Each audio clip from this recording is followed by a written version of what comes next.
Following Altay Bayındı's error against Arsenal yesterday, Gary Neville says Manchester United must sign a new goalkeeper this summer.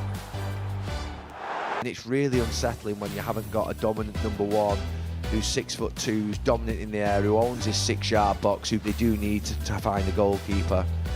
They have to. I'm absolutely unequivocal on that. Good afternoon and welcome to the Transfer Show. 2 weeks left in the window and there's still so much that can happen. Will Manchester United sign a new number one? Eberechi's Crystal Palace future is in the balance. Will he leave this summer? Alexander Isak wasn't involved in Newcastle's goalless draw at Aston Villa. Eddie Howe wants a resolution, but the travelling Newcastle support made their feelings clear. The latest on his future coming up. And we'll round up today's done deals, including another signing for Nottingham Forest.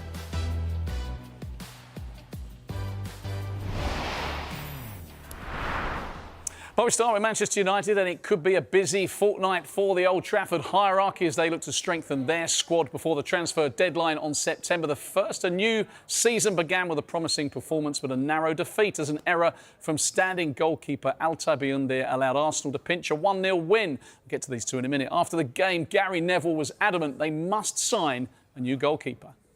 It also points towards a glaring issue for United that can't be ignored, and that is that they do need to find a goalkeeper.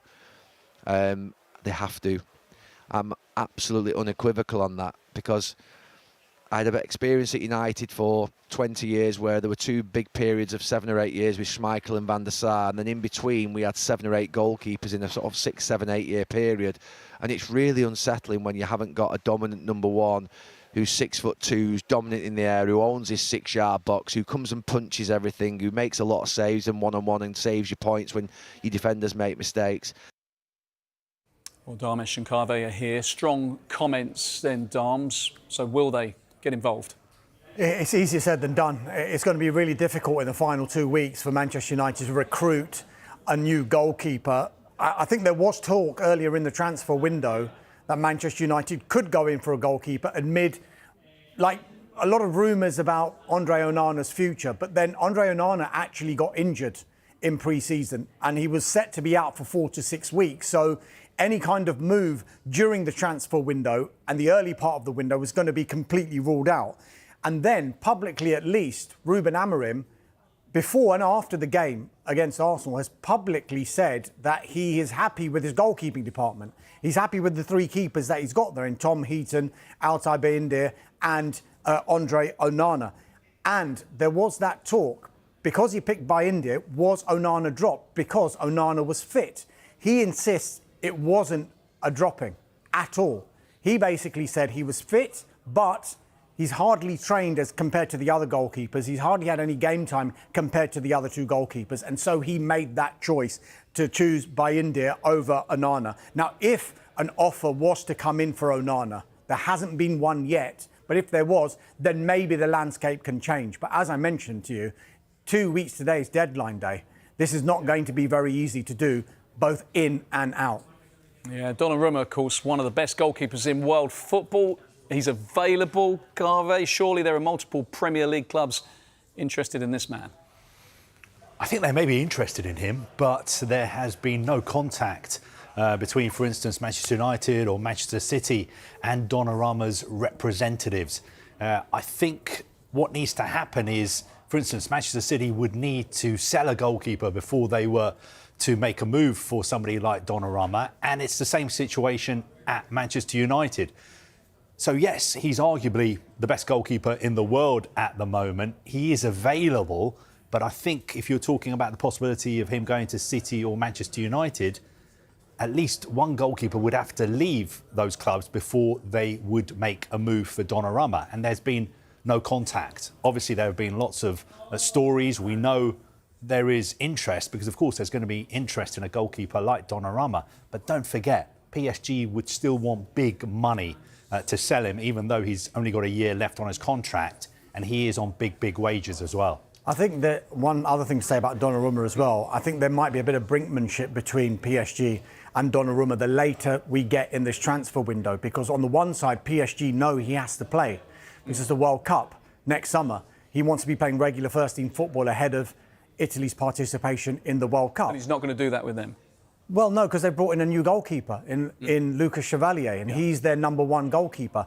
Carve mentioned the wages he's on. I just wonder, the later we get into this transfer window, the later we get and the closer we get to deadline day, is there going to be a possibility whereby PSG might even loan Donnarumma out just to get the wages off the books? Because the high wages that he's on, they could save between 15 and 17 million pounds for that year. And people will say, well, he's only got a year left on his contract. How can he go on loan? Well, he could. They just take the wages off the bill, and that saves a transfer fee for a club, rather than PSG being in that position where they're not going to play him, they're going to pay him, and then he's going to leave for free anyway. So both sides, I think, are just waiting to see which one is going to blink first. OK, we'll watch the space on Donnarumma. Another man who could be on the move is Eberechi Eze. 2 weeks to go in the window. I mean, what's the latest on this man, Carve? Well, I think if he's going to leave Crystal Palace, it will be on Crystal Palace's terms. He's still got 2 years left on his contract. I think what Palace want to do is make sure that they have lined up a replacement before they would let Eze go. We heard from Oliver Glasner yesterday. He made it very, very clear Eze is still committed to Crystal Palace. Yes, of course, he'll know that clubs like Spurs are interested in signing him, but his release clause has now expired. So Crystal Palace are in a strong position. And it'd be crazy for Crystal Palace to let a player like Eze go before they had lined up a replacement. So I think we need to keep across what is happening at Crystal Palace and who they're trying to bring in as the replacement. I think if that happens, then we may well see Eze leaving pretty quickly. But of course, it would have to be at the right price. Just from Eze's perspective, we're told that he would be open to a move to Tottenham Hotspur. Remember, he did have a release clause. Oliver Glasner has now said that that release clause has expired. It was £60 million plus an £8 million in performance-related add-ons, so a total £68 million. So it means Palace now, as Carve says, they want to do it on their terms. They can charge whatever they want for Eberechi Eze. They hold the cards with regard to this because they're not tied down by this release clause anymore. Some might say, well, why didn't anyone trigger Eberechi Eze's release clause? Well, 60 plus 8 seems like a really good deal, but sometimes the conditions of that deal might not be conducive to a club who wants to buy Eberechi Eze. So while Palace will want to do it on their terms, a buying club might say, well, let's try and do it with favourable payment terms in this case, because there's no release clause tying us down, and those conditions aren't tying us down anymore.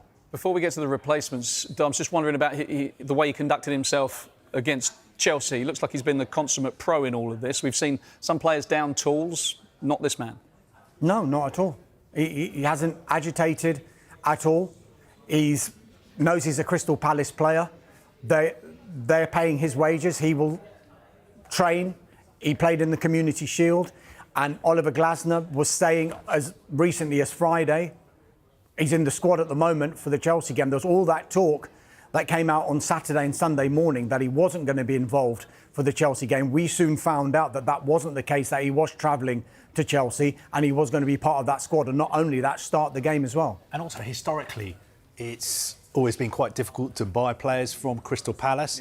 A lot of that has to do with, obviously, the kind of club they are, and also the way the club is run by Steve Parish. So I think Steve Parish will be bemused, just as Oliver Glasner is, by some of the reports he's been reading about his players, because my feeling is that if anybody is to leave Crystal Palace, whoever it is, it has to be on Palace's terms. Eze's situation was that because he had this release clause, obviously he could have left before Friday without it being on Crystal Palace's terms, without them having any sort of say in the situation. But of course, that has now expired. So I've just got experience in the past of going down this road of clubs trying to sell Crystal Palace players.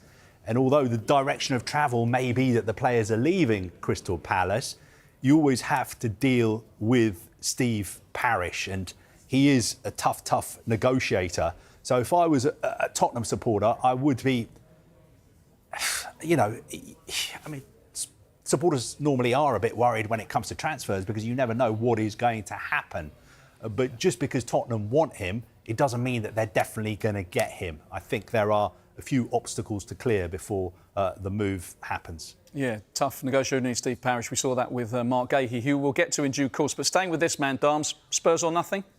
I mean, it's Spurs or Crystal Palace, because he could end up staying at Crystal Palace. There was talk earlier on in this transfer window about Arsenal keeping an eye on a situation. Now, that was at a time when there were big doubts over Ethan Nwaniere's future. He only had a year left on his contract at the Emirates. And there was talk, was he going to sign a new contract? Was he going to leave? He has since signed that new long-term contract. Now, that took a little bit of time to sort out. Now, while that was happening, Arsenal, of course, were focusing on other areas of the pitch. And they've had a really good window. They signed 6 players to the tune of around £200 million. And now it seems the focus is on departures at Arsenal. So Eberechi Eze, while he might have been a player of interest earlier on in this transfer window, it seems Arsenal's focus now is to release some of the players that they have on their books. Who knows, come the end of this transfer window, if they manage to get the sales that they want, if a market opportunity, I'm not saying Eze, but another market opportunity was to present itself, Arsenal want to be in a position where they can act on that market opportunity. But remember, like all clubs, Arsenal have to deal with not only the Premier League PSR rules, but also they're bound by the UEFA financial rules as well. So they're keeping an eye on their squad cost ratio as well. So all of that will come into the mix when they're deciding on outgoings and incomings as well. OK, staying with Palace, latest on Marc Guehi. Well, he played yesterday. He played really well against Chelsea, I thought. The situation, I think, is sort of stalemate at the moment. Yeah, of course, Liverpool want to sign him, but a deal hasn't been agreed. He's still got a year left on his contract. I think my information is that Palace, if they let him go, they're looking for a fee which starts with a 4. And I think Liverpool at the moment are offering a fee that starts with a 3. So that is the gap that needs to be bridged in the next couple of weeks. Otherwise, I think he will stay at Crystal Palace and leave as a free agent next summer, unless he signs a new contract. OK, we'll watch this space on both Eze and Guehi. It wouldn't be a transfer show, would it, without talking about the saga of the summer. Alexander Isak Carve didn't feature in their goalless draw at Aston Villa. What's the latest today? I think the situation with Isak is that he will remain a Newcastle player when the window closes, unless Newcastle United sign a replacement. And it can't just be any old replacement. It has to be a replacement who's good enough to lead the line for them in the Premier League and also in the Champions League. There'll be the draw for the Champions League at the end of this month. Newcastle are guaranteed to be playing some big sides in the initial league phase of that competition. So I think if Isak is still desperate to leave Newcastle, his best chance of getting out of Newcastle is if Newcastle sign an elite level replacement. And of course, then Newcastle would have to agree a deal for him to leave with the clubs who are interested in signing him. But that needs to happen. Newcastle are not going to let him go unless they have that replacement in place. And you've got to wonder who is out there. Who's left? They went for Hugo Ekitike. Go on. He's ended up going to Liverpool. They went for Benjamin Sesko, and you can't blame Newcastle for what they did in that deal. They went all out to try and get Sesko, and it wasn't a case of Sesko snubbing Newcastle. It was the fact that he wanted Manchester United from the outset.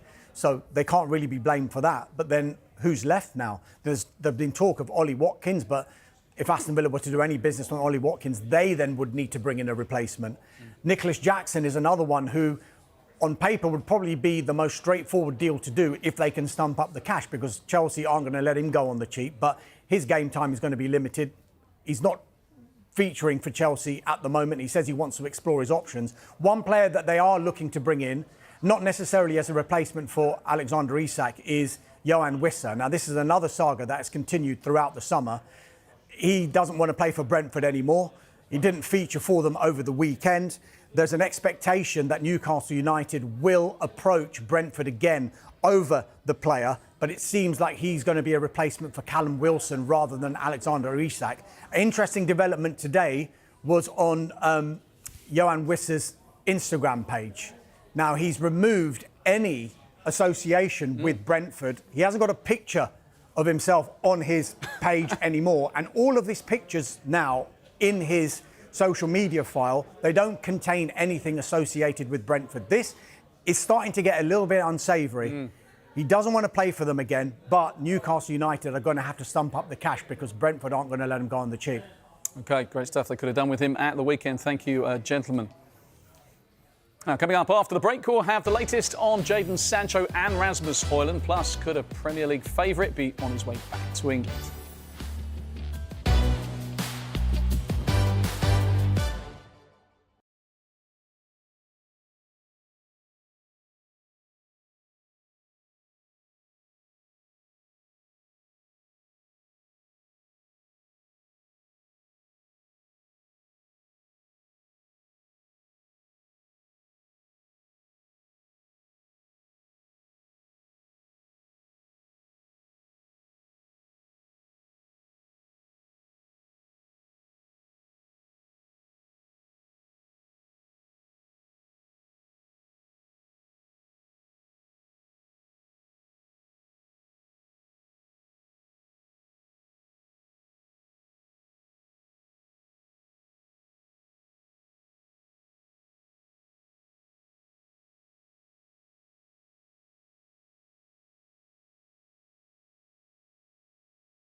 Hi there, we're in the Monday Night Football studio. I'm with Jamie Carragher. He's going to be joining us on the Premier League show, brand new show on Sky Sports News. We're going to be talking about transfers and do Manchester United need a new goalkeeper?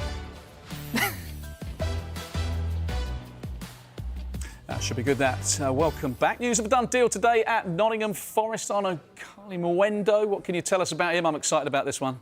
I bet you are, yeah. He's agreed a 5-year deal, joins in a deal worth £25 million.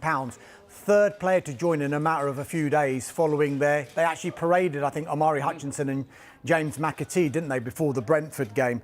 Interest also remains in the Juventus midfielder Douglas Luiz. Only last week, Nuno Santo wasn't too happy with the transfer activity, and now the London buses, they're all rushing together at once. Absolutely. We're going to have to rattle through things because we've got a lot of players to get through, but Manchester United need to sell, we know that. Jadon Sancho is closing on a move away, Carve? I think it's Darmish. It's me. Yes. On, so, he's unlikely to join AS Roma. Remember, Roma made a £20 million bid to Manchester United, which United, we think, would probably have accepted. However, he wants to explore other options. We've been told it's nothing to do with personal terms why this deal is not happening. A number of other clubs, though, remain interested in Jadon Sancho. Borussia Dortmund, the club he's played for twice before, they're keeping an eye on his situation as well.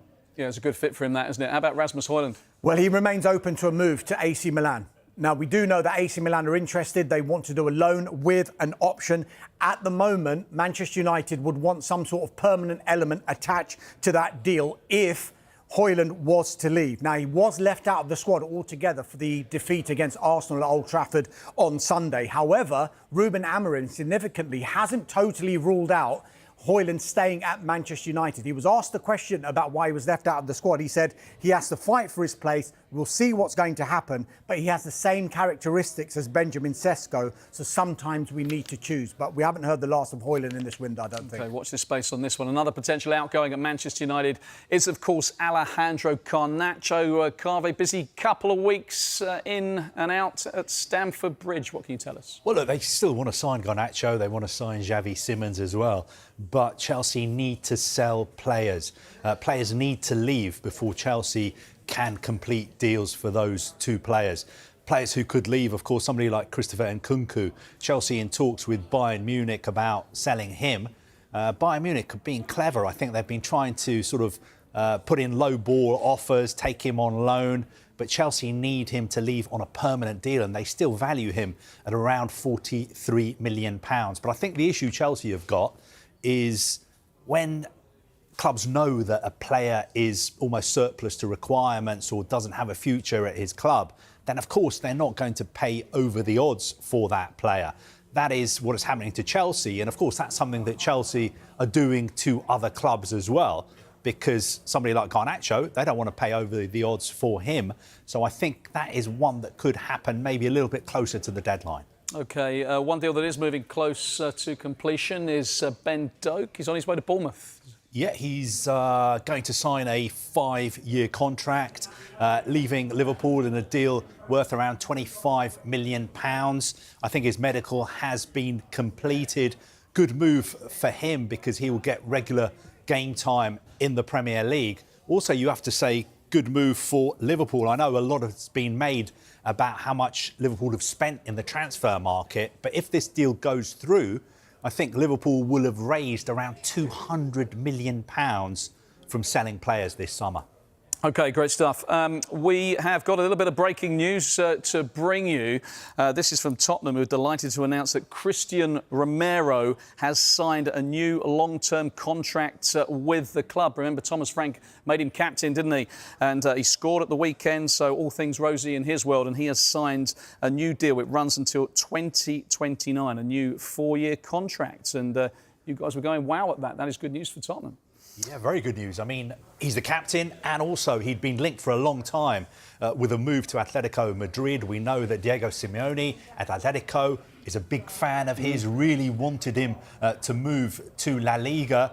it looked like he may be leaving because his contract was running out. I think this is fantastic news for Spurs and Spurs fans that he's committed to the club and signed this new long-term deal. Yeah, sometimes it's about hanging on to the ones you've got, isn't it? Let's quickly just touch on Fulham, Darms, because it's been a quiet window for them so far. Just quickly on this one. On the one hand, they want to keep it that way because they want to stave off interest for their big striker, Rodrigo Muniz. Yeah, they've made it clear to Rodrigo Muniz that he wants to. They want him to stay. Atalanta are pushing for that deal. They've had bids rejected already. We talked about before, certain players who have basically down tools. We've been describing it as not this man because he came off the bench and scored the equaliser against Brighton on Saturday for Fulham. They want him to stay. There's a year left on his contract, but Fulham do have a year's option. OK, great stuff. Gents, thank you very much. So that is the big news, the big breaking news in the last few minutes is that Christian Romero has signed for Tottenham, and the Premier League show is coming up with Bella Shah and Clinton Morrison. Stay with us.